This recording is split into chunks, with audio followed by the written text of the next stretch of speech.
All right, good afternoon and welcome to the Patriotic Dragon radio program. Radio program to bring open, honest, thoughtful conversation back. The program is hosted here on WYYZ, your hometown radio station, 1490 AM. And just full disclosure, as I always start out the program, the opinions and discussions on the program are those of the guest, not necessarily of the Pickens County GOP or WYYZ or the host. This month, our sponsor is the Victor's Nails on North Main Street, as well as Solar Nails on Highway 53 East, Marble Hill. Go by and see Tony and Helen for all of your care needs as far as manicures, pedicures, and it is getting prom season, so make sure and work on those tans and those tanning beds. All right. This afternoon, we got on with us Stephen Hall. Hello. Stephen, thank you for being on with us. Absolutely. All right. We were expecting a guest today, and schedules didn't allow for Congressman Doug Collins to join us today. Seems there was a little miscommunication between his Washington, D.C. office, who I'd been working with for the last month, and his campaign person in Gainesville for his schedule. But hopefully Doug will make time in his busy schedule to get to this side of the district before the election in May. And just a reminder, May 24th is Election Day, so get out, campaign, and vote for your choice in Pickens County. By the way, I'm not a bad alternative though for being here. Well, I didn't know you declared, but now we know Stephen Hall is running for Doug Collins. No, for being on the radio show. Wait. I got to clarify. I thought you were coming out. Darn it, I had high hopes for you. No, it's okay. You're dressed better than Doug normally dresses. I appreciate that. All right.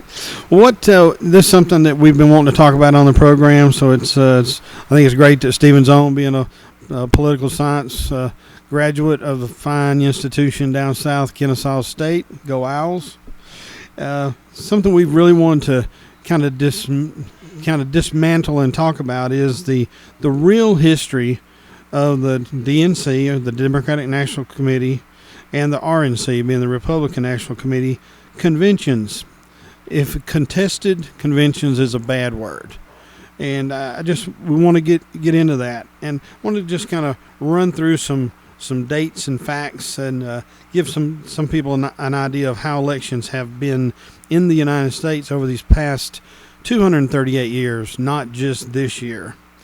In 1789, George Washington ran unopposed, but Pennsylvania and Maryland were the only two states that held conventions. All the other states, the legislature actually chose their delegates and their person for president.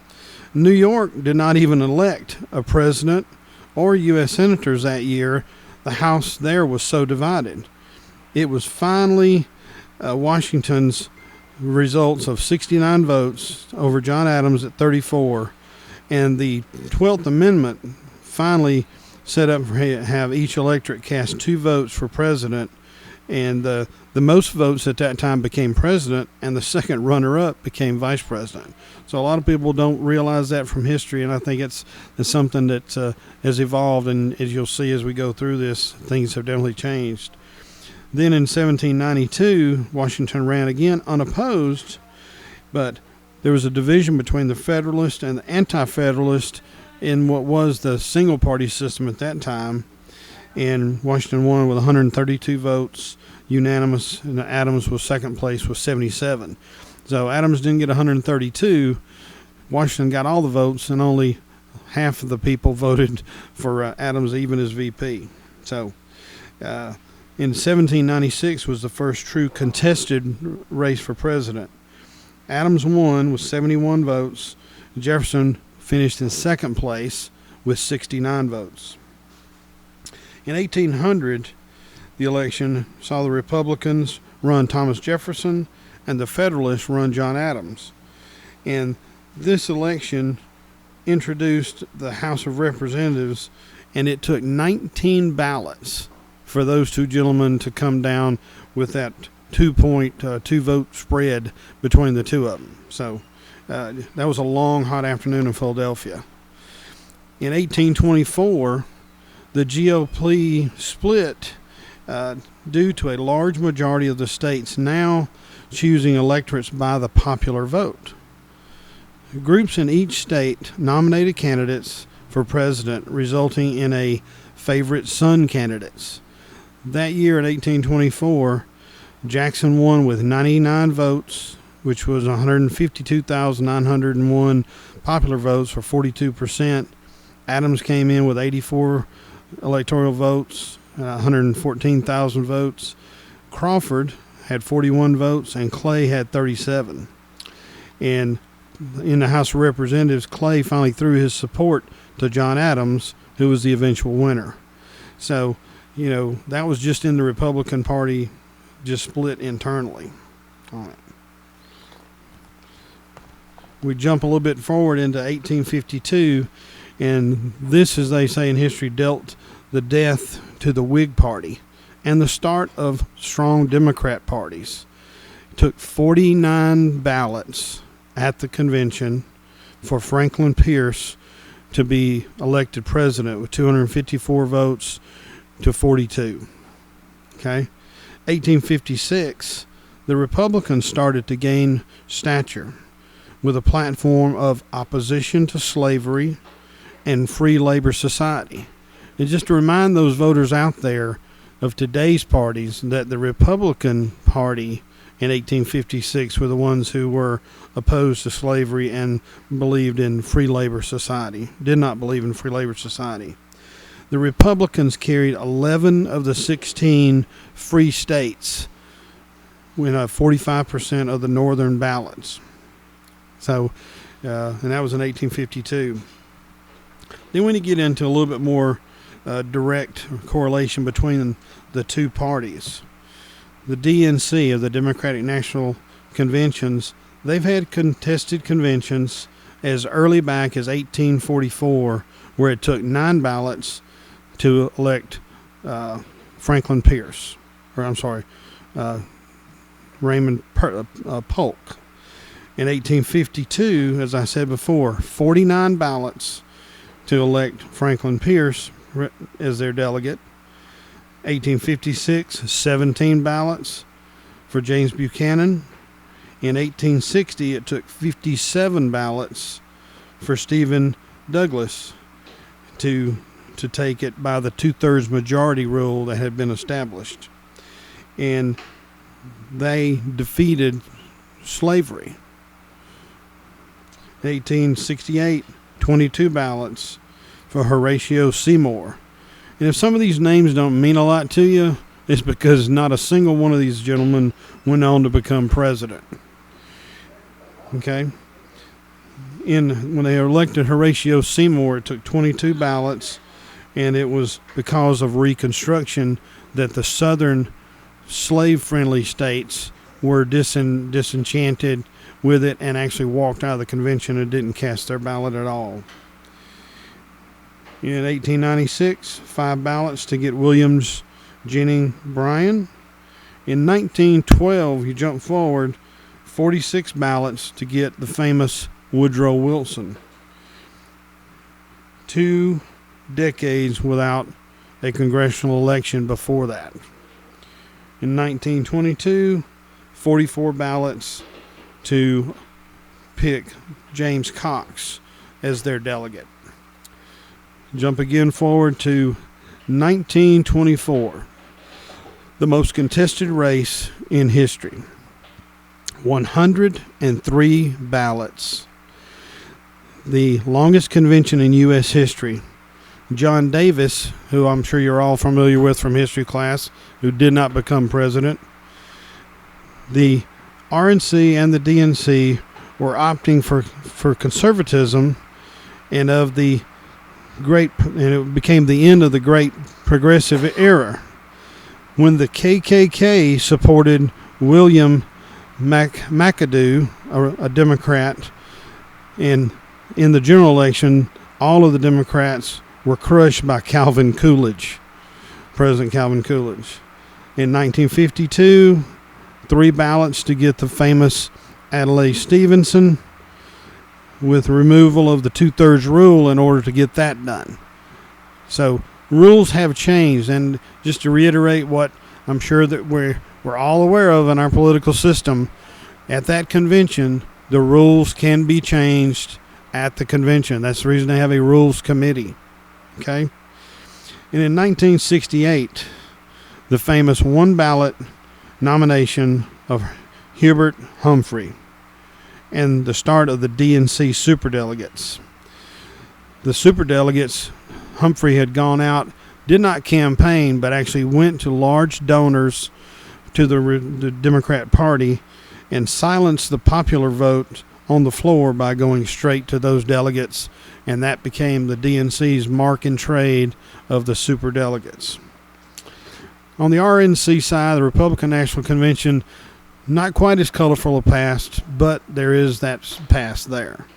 In 1856, 11 ballots to get the California governor at the time, John Fremont. 1860, 3 delegates to elect Abraham Lincoln. Lincoln didn't win on that first ballot. He was actually started out in 4th place in the balloting in that year, but won. 1876, 7 ballots to nominate Rutherford Hayes, who went on to win the general election. 1880, 36 ballots to get the infamous James Garfield. And 1884, 4 ballots to get James Blaine, who went on to lose to Grover Cleveland. So that was dealt the first GOP loss in 1856. So 1888, 8 ballots to get Benjamin Harris. But an interesting fact of that Republican National Convention, it was the first time that we saw an African American, Frederick Douglass, who was actually nominated on one of those ballots, of the 8 ballots in 1888. So we, the Republican Party, were the first to actually nominate an African American to a nominee in that highest position in the country. In 1912, 1 ballot, when the primaries were established, with Taft going on to allow the DNC their victory. And then you jump into this century, 1920, it took 10 ballots for Warren Harding, known in history books as the very worst elected president, who then respectfully and mercifully died in office, but it will still be known as one of the worst U.S. presidents ever. In 1940, 6 ballots to get the infamous Wendell Willkie. So far too similar to FDR to beat FDR in the general election. In 1952, 1 single ballot to get Dwight D. Eisenhower to run against Harry Truman, the Democrats' probably worst president ever. And in 1976, 1 ballot for Gerald Ford versus Reagan and the conservative GOP, who then Gerald Ford lost to Jimmy Carter in the general election.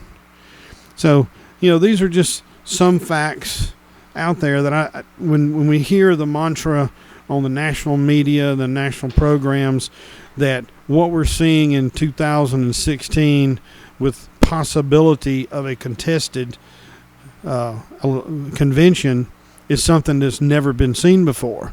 As I've just spent the last 15 minutes of the program laying out for you, it's very commonplace in our 238 years of electing officials to office. And so when we talk about it, people need to brush up just a little bit more on history before they throw those out there that it's never happened before and it's going to split the country. In retrospect, when you look at some of the contested elections with very mediocre candidates, that the strongest candidate who had to make their case at the convention, who stood there and worked with the delegates and talked through it, the better candidate came out. Some of them, we had nobody, which I guess was the case when you look at it from Romney Ryan and McCain and the last election cycle, without a good candidate, you get what you deserve. So vetting of candidates is very important, and that potential fight on the convention floor is something that has made our nation stronger. So, Stephen, I see you've been jotting down some notes. Yeah. I appreciate the little bit of history. And before I dive into any questions or comments and to relate to this matter, let me first say what an awesome convention we had at the local level here in Pickens. We had a pretty good turnout. In fact, it was bigger than last year, I believe. And I think we filled everybody. Yep, and then some. Filled all the delegates for the 14th and the 9th and all the alternates. So that's an awesome plus. And I also saw the social media response too. It was big. During that time, I think for the social media cause, we gained over 254%,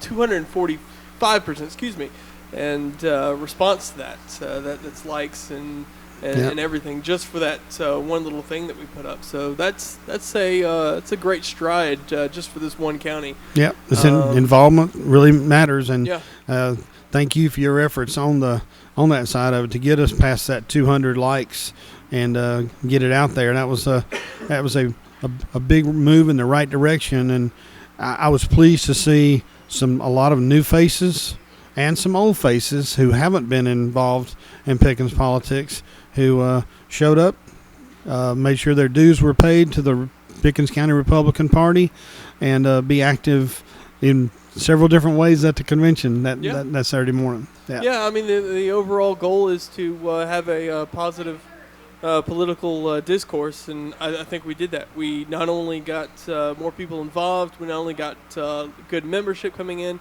but without a hitch, we decided that we were going to go ahead and take up those motions from the state GOP party in regard to what was it? Campus carry and excuse me. The religious liberty. Yeah, RFRA and what was the other one? Come on, remind me. Anyways, I'd have to go back to my notes. Yeah, I've slipped since then. Two of the things that the state GOP wanted to have its local parties backed on, and we did that. And for sometimes, well, I mean, it's the old adjective of politics is local, and it's even more because it's more local. Sometimes it can have just as much drama as a national convention can carry. So again, coming out of that, that was a win-win for everybody to be able to gain the momentum and membership that we had, and to go out there without any shots fired, so to speak. So didn't have any protesters show up, and that's a good thing because our marshal at arms for the day just also happened to be our sheriff. So that's right. Yeah. We want to thank everybody's efforts that put in the time to put the convention forward. The elected officials that are running for office, whether they be incumbents. There were some of the incumbents who weren't there, some of the people who are running who were not able to make it as well. But the turnout, like I say, was the best in the 10 years or so now that I've been involved in the party here. I think it was one of the best conventions and the most civil.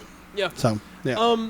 But let me go ahead and switch gears a little bit, and since we were beginning to talk about the idea of this upcoming RNC convention and what its implications are and the outcomes will be. I think there's this idea, and I'm in this ballpark. In fact, I was trying to go over my notes to review the differences between a brokered convention and a contested convention. They are very different scenarios. Under the overall umbrella of being an open convention. So when we talk about a possible disruption in that process, some way, somehow, whether it be brokered or contested, I think the the title, I guess, needs to be, if we don't understand it, is this title right now of just being an open convention. All possibilities are on the table. Either that being that no one comes in with the clear majority of delegates to win, or that past the first ballot process, we start to have conversations about someone else. But my digging into the nuances or the possibilities of that has me beginning to think of the possibilities of what I've heard around several people say is this idea of a shadowed campaign or a shadow campaign. It's a very real possibility, though, that you could have a scenario where one person does have the majority, or one person or no one has the majority of delegates to win going into the convention, yet we have a process that comes about in some form or fashion where all of a sudden we're dealing with this third party rising up that no one even saw. And I think that's the scarcity of a lot of people, is that they sometimes want to believe that one vote equals, or one person equals one vote. Not necessarily at all processes of the system does that actually occur, and that's why it's so important to be involved at each level. But so again, to kind of all sum it up, I want to still have this notion to talk about how it's an open convention, because I don't believe there's one or the other that's going to be defined just yet. Looking out, but it'll be interesting nonetheless. Yeah, the magic number of 1,237 on the Republican side, and the Democrat side, I still cannot put that 2,046 number to my brain and keep it implanted on it. But 1,237 on the Republican side. And there's some states now that I won't say were irrelevant, because those citizens know that they're not irrelevant, but Wisconsin, obviously the state of New York, with the congressional districts being the key to those 95 delegates, and then of course California being the same scenario, with the congressional district wins dictate who gets the electoral votes. But could you imagine for a second, though, that we go into this process and we all know those individuals that are the Trump supporters, and we all know those individuals that are the Cruz supporters. Nope. But could you imagine a process in which they both either align together to contest this convention, or split so far apart that nobody wins? In both scenarios, one of the conclusions is that nobody wins.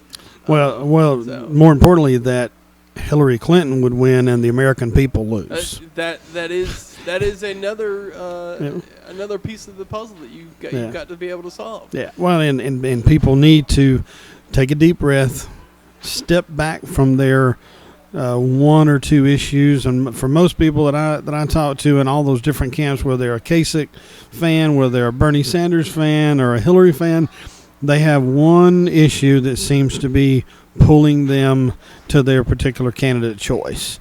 And, I'm pulling for Bernie, obviously. And feel the burn. That's it, feel the burn. And on the Republican side, in full disclosure, I've been with the Cruz campaign since it started. But as I said, as Jack Kingston has said, my friend that's working on the Cruz campaign, and we both said it on Brian Pritchard's Fetch Your News program, on his TV program, whoever the nominee is, we will support them to defeat the liberal socialist agenda that has taken this country so far down the path. We hope that the people's vote is honored, and that somebody either comes in with 1,238, or that John Kasich decides to put his 67 somewhere it belongs instead of in his column. But and I talk. Let me take a step back and set aside the convention talk for a second, and kind of go back into time a little bit and talk about this idea of choice and paradox, or the paradox of choice. It is a scientific term. that actually applies to more marketing notions than not. So, say you walk up to any fast food restaurant, you see small, medium, and large. Those are your three choices, and there is no in betweens of those. But the paradox of choice essentially says that you only have so many choices to choose from. That if a establishment offers too many choices, that the consumer will not make the best choice that the business wants to have, and ultimately the business suffers. In this case, you can apply that same theory to where we are today. We started out, this field was 16 deep. 16. I may be missing somebody in there. The guy with the boot for a hat. That was But we had 16 deep, and you had to have the entire GOP delegation decide between those 16. Trust me, going into this process, my guy that I thought, he will do just fine, is not there and wasn't there for very long. It certainly makes you wonder, especially if you're a political consultant right now, how this will turn out. But I believe that is a piece of the puzzle that got us to where we are today, is by not narrowing down from the beginning those choices. Now, how you do that, I think that's a big question for the RNC to decide, and those in leadership at that level to begin to really take a look at the field and say who really needs to be in. Now, you can't force anybody to not be there, but I think there is a power of persuasion that people really needed to take a realistic look at their chances of winning, instead of this whole idea of let me just run on passion or people's passion, some candidates have, to put them in the position they are today. So. Yeah, and that's true. I mean, of those 16, I think they were all fine people. Every one of them had particular attributes that could bring something to the table. But there should be, I think, a vetting process, and that falls to the electorate. The people that felt strong about, which, and I make no beans about it, so Rick Perry was my first choice when it all started. He was my first choice 4 years ago. I think he's been a great governor, did a fantastic job in pulling Texas ahead in so many ways, and on the stalwart as far as immigration and dealing with all those things. He's been on that battlefield the whole time. But governance does not equate campaigning, and he's a good example of that. But my choice beyond that was based on my fundamental belief that if we follow the U.S. Constitution, and Ted Cruz being that candidate for me, that the majority of the problems that we have today would be far less intrusive if we had based everything on the Constitution. Yeah. But with that being said, it is, like I say, being the difference in the open, if you'll explain, just kind of go into the difference, the definition of an open convention and a closed convention. You did not have to ask me that question, because I was still trying to figure that out as we were going through to really narrow down the definition. And basically, a closed convention is I walk in with 1,238. Oh, I'm sorry. Yeah. I'm sorry. I thought we were talking about the differences between a brokered and contested. No. That is correct. Yeah. It is right on as far as the open and closed convention. I apologize. Okay, now we'll go to the next part, and you can explain about the difference of when we go into the convention as an open convention. See, I can't give you a solid definition of those two just yet. And I was trying to look it up, and I was like, okay, well, how does that relate? And I still think it's you look online and you can find things real quickly, and sometimes you're not looking for the right words or something. That just happened with me. But no, to break it down, I think to have a open convention, and then the differences between that open convention and the subcategories of brokered or contested. You could go into having a candidate having won all of those delegates that he or she needs, or you go into a scenario where, and if I have this right, again, I went ahead and dove down into what a brokered convention and contested conventions are. So if I have this wrong, email email Will Bell at what was it? Patriotic Dragon Radio at gmail.com. That's right. And Stephen did not say he was an expert. He just said he was a poli-sci graduate. Okay. That's right, yeah. So we're not like the people on Fox. We don't claim to be experts. All right. But essentially, you could have one scenario where somebody comes in with enough and doesn't get past the first ballot, or you could have somebody who doesn't, who they're split. Again, those are two scenarios that I think both describe, one being the brokered and the second being the contested. Yeah, and in a broader sense of it, once we get to the national convention, if no one comes in with the required 1,237 or above, then technically the convention is set from that first ballot. If no one is chosen by the 2/3 number on that very first ballot, then it becomes potentially a contested convention. And a contested convention breaks down that at that point, just like we talked about in history, as many in the Democratic side as 103 ballots in a contested convention to finally choose by that 2/3 rule to pick the presidential choice. And the brokered convention, the definition of that side of it is that it's predetermined by a group, or somewhat quid pro quo, things are traded in order to get, say, Mr. Kasich 66 delegates to move over to one column or the other. That's when you would be brokering, because you're actually brokering your delegates, which Mr. Rubio still has. There's several other candidates, lesser candidates, obviously, like Jeb Bush and all, that still have delegates in their pocket.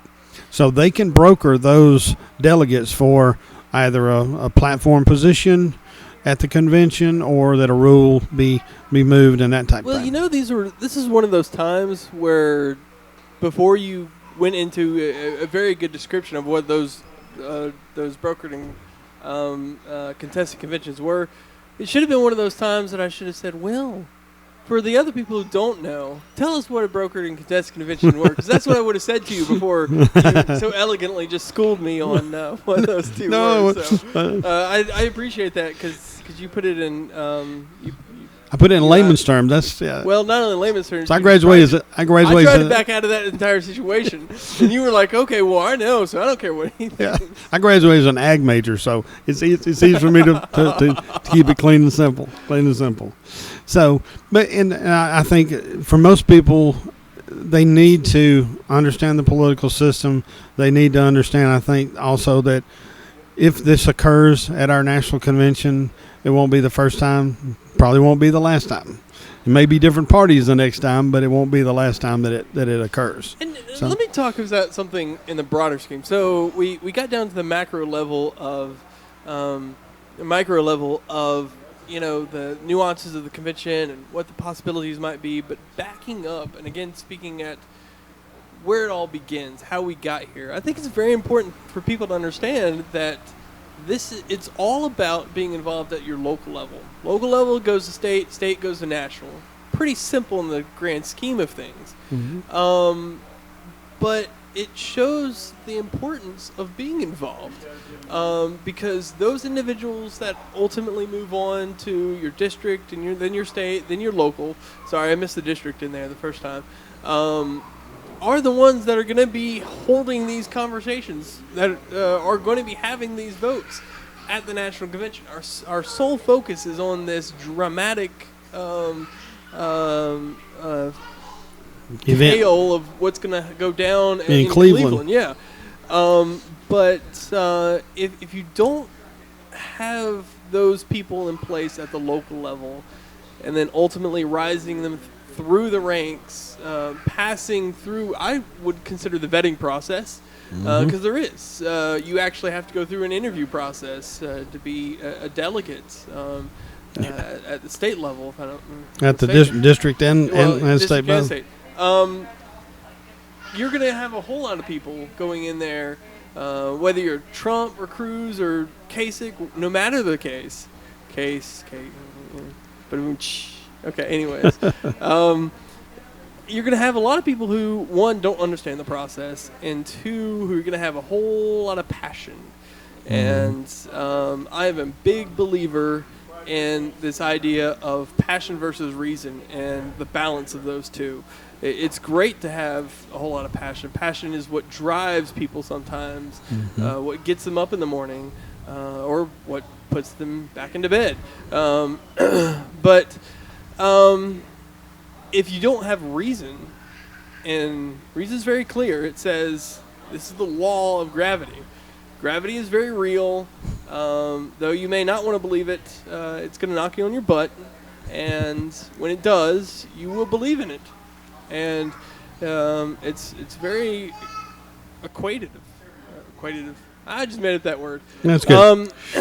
It's quantitative. There you go. Yeah. That is I the knew math. it was in there somewhere. Yeah. Come on. Anyways, but again, if we have this whole silent majority, if you will, that flood Cleveland going in there with a whole lot of passion and that aren't vetted, that just became a part of the political discourse just a few years ago, or threw on a shirt because they really liked candidate A versus B. You'll see the dramatic thing that any news outlet will want to touch on, and will love to. Yeah. But on the flip side, and this is not a argument for those individuals that your status quo individuals, so to speak. This is purely talking about, again, the facts of the matter. If you have individuals going in there that have been vetted, that understand the process, that have either they could have been in part of the process before. That's a very good, I think, a very good tool or resource to have for a lot of our delegates that are going to that level. And then individuals that I would consider to have two P's: persistence, patience, plus an R, which is respect. If you have those two things, or those three things, going into that convention, then I think you'll see the process kind of work its way through. You're always going to have people that aren't going to be pleased. We saw in the last DNC, as a matter of fact, when they took out the reverence of God, how people were completely irate over that. And that was just one rule. Yep. That wasn't even a part of the candidacy process. Right. You're going to, and we also saw it with the Rand Paul people at the RNC last time as well. You're always going to have people who aren't going to be pleased. Right.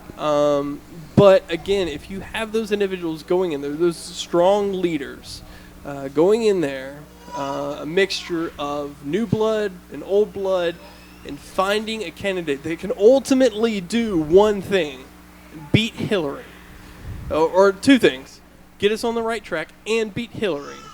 Then it'll be okay. Yep. I think God will sort out the rest. Yeah, and truly, it comes down to that. The process, just to clarify it a little bit more in line, is for those people that had intentions, and the same thing, had that enthusiasm, and we're going to be at your county conventions. If you didn't show up at the county convention, and there are some that I know had planned and said they were going to be at ours and didn't show up, and oddly enough, those were some of the most passionate people on the street the very week before, that just couldn't manage to get up that Saturday morning and show up and be there. Same way with the caucus process. If you're not willing to do that, then honestly, you're probably not invested in the process where you wouldn't be a good delegate or an alternate to a delegate to go. But that's speaking to your Trump supporters and your Cruz supporters and your Kasich supporters. Across the board. There is everyone at our local convention certainly has probably already made up their mind as far as one of the three candidates. Right. But was there a whole lot of lobbying or a whole lot of pushing signs or information out, of course, outside of the convention, because it was a a county-owned building, so you can't do it inside. But there wasn't a whole lot of that. There wasn't a whole lot of representation for any of the candidates at any of the levels. Right, and I think that speaks to the volume that it's easy to be upset, it's easy to rant, but it's much easier to rant than it is to get up, show up, participate in an orderly manner, and then become that. Because I'm already seeing emails from the national campaigns trying to tell their people how to circumvent and engage now at their state level delegates, and requesting every county to get the list of delegates and alternates so that they can turn around and insert their name into that delegate position. So I expect there won't be much of that at the 9th District, because it is the most conservative in Georgia and one of the most conservative in the U.S. But and looking forward to being a delegate and going to the 9th District, and same thing going to Augusta to the Georgia GOP convention. I'm sure that we're going to see it at the state convention level. There's always drama of some sort there. Well, that's because there's too much alcohol flowing for their. Well, and thankfully for us, realistically, I'm glad we have the diversity in the state of Georgia that manifests itself at that level, so that new ideas and new people are at the convention. And each year that I've been involved in it, I've seen, different groups and making their point. Last time we saw a group that was there for a particular person they wanted to run for the chair, and when he didn't get it, they packed their toys up and went home, which, as far as I'm concerned, is perfectly fine. I mean, if you're not willing to stay the course, then you really weren't on course. Posturing is not a position. Absolutely. So, but for those people who want to be involved and be out there and be part of the process, get involved at your local level, whether it's working to elect your Board of Education, your local coroner, your county chair and chair position for commissioner, whatever it is, tax commissioner, whatever it is, campaign for your candidate. And I want to, Stephen, I appreciate you being on the show. I want to take a few minutes and kind of go into something that this is a personal rant kind of event, but it is what it is. It is my show, so I do have the ability to do it. And I'm sure that you'll have some feedback for this. But, for citizens to truly get involved in that electoral process, you need to support the candidate of your choice, whether it's put signs out, hand out pamphlets, or just talk to your friends you see in the aisle at Kroger's or at the Walmart or at your church, wherever it is, at the ball field.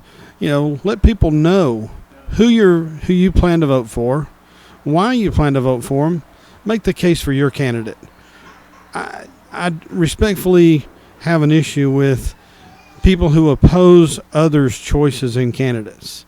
We see it on the national level, but I actually came under the attack myself here in Pickens County, which I was a little bit surprised at, and disappointed, because the people that I came under attack from, I have a great deal of respect for them, for what they do for a living and what they do for the county and the community. And it's interesting that they didn't have anything positive to say about their candidate of choice, but they had tons of negative things to say about my candidate of choice. And I just respectfully disagree with them. Their opinion is theirs. My opinion is mine. Get out and work for your candidate. And if it needs to have signs, give them some money and help pay for signs, get out there, or her signs, get out there and put them out. But I think that we lose that civil discourse, and that's something that the mass media has really taken away from the people so much in the last few years, and we need to take that back in the case of that civil respect and having a conversation and make the case for your candidate, and not put somebody else down personally for their candidate choice. I'm not a Trump supporter. I'm not a Hillary supporter, but I've got friends who. Supporter. Yeah, I'm pulling for Bernie. But I respect those people's choice. That's their choice, and whatever they want to do, they own it. I think the last election that estimated 5.5, 6 million people who sat at home because the candidate of choice, whether he was the perfect candidate or not, I think there was only one person we know of this that was perfect, and he's no longer with us except above us. So when people start judging a candidate for one issue or the other, and they stay home or they threaten to vote for the 180 degree out from it because they're so dismayed that their choice doesn't make it, they get what they deserve.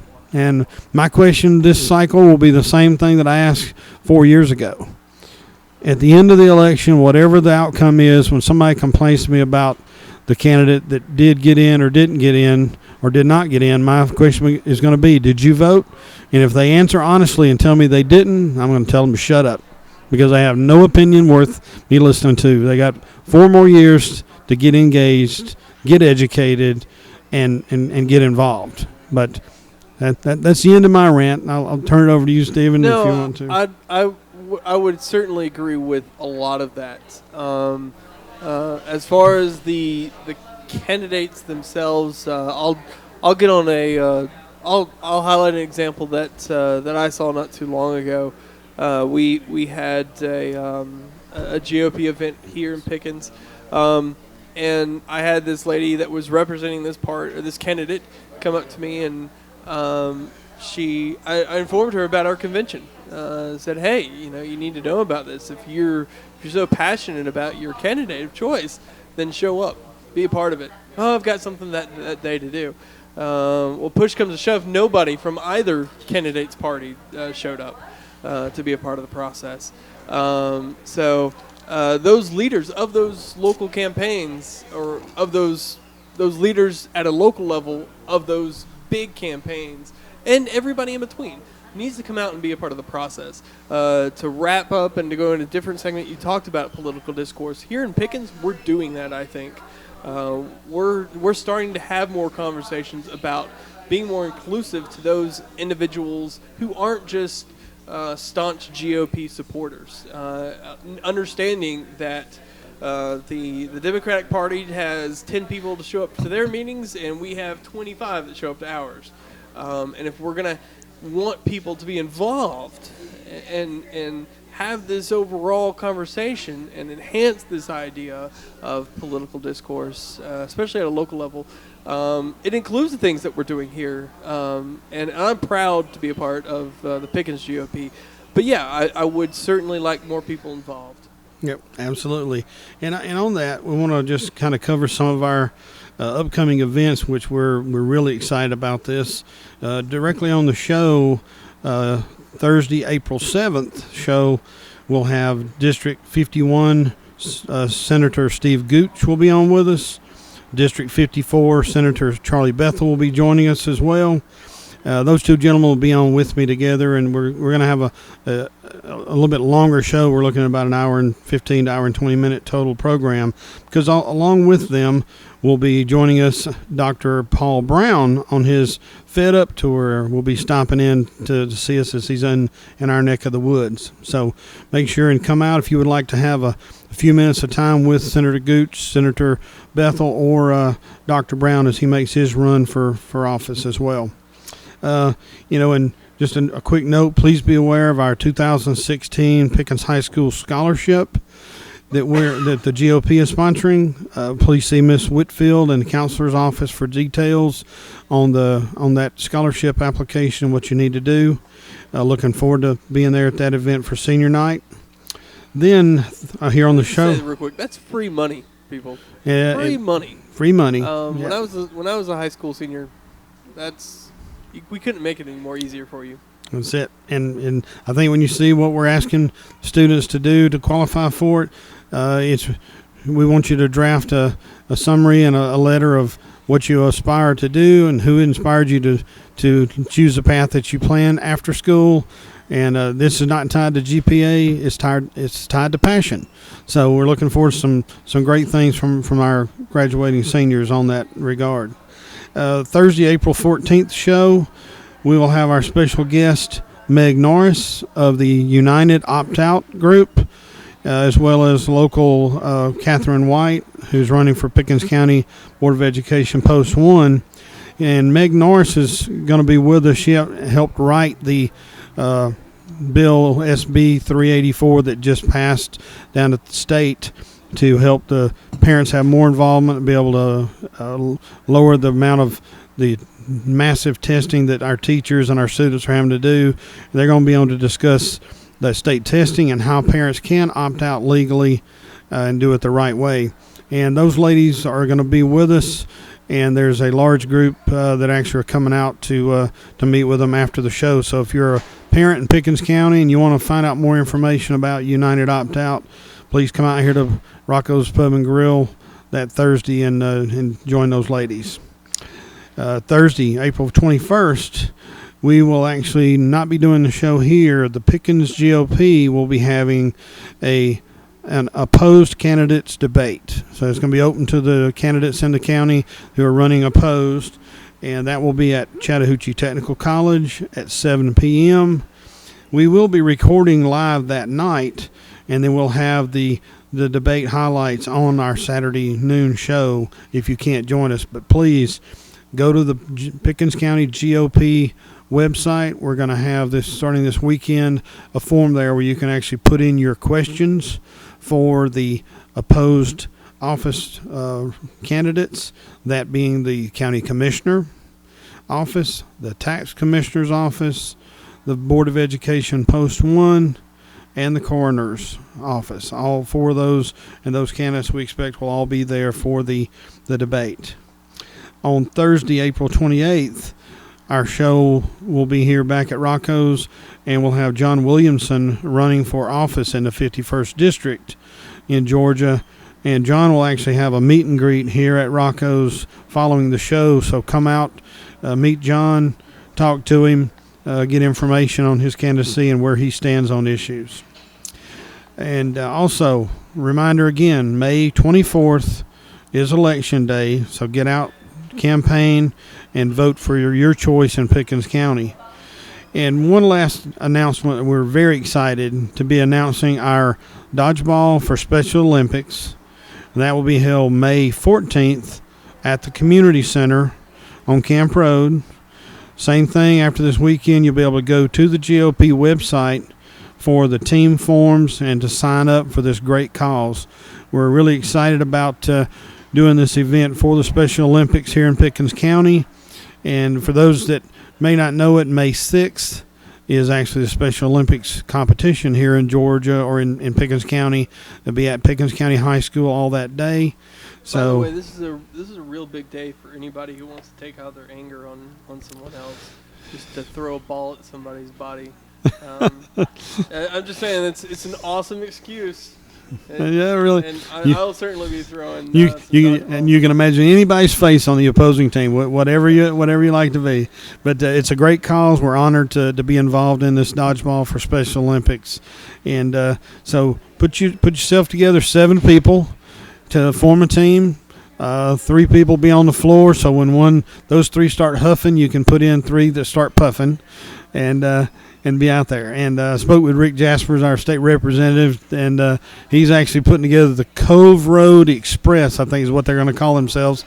So hopefully be Rick and Bill Cagle and some of the guys down there. So, and our own Bart Connolly, who's a panelist, he's got a group of guys from Off the Wall soccer complex that are looking to come out. So we're looking for a lot of good opportunity to have good fellowship and raise money for a good cause. So, again, our sponsor this month is Victor's Nails and Solar Nails at North Main Street and the Marble Hill location. Thank y'all for joining us here on the Patriotic Dragon, and we'll talk to you next week.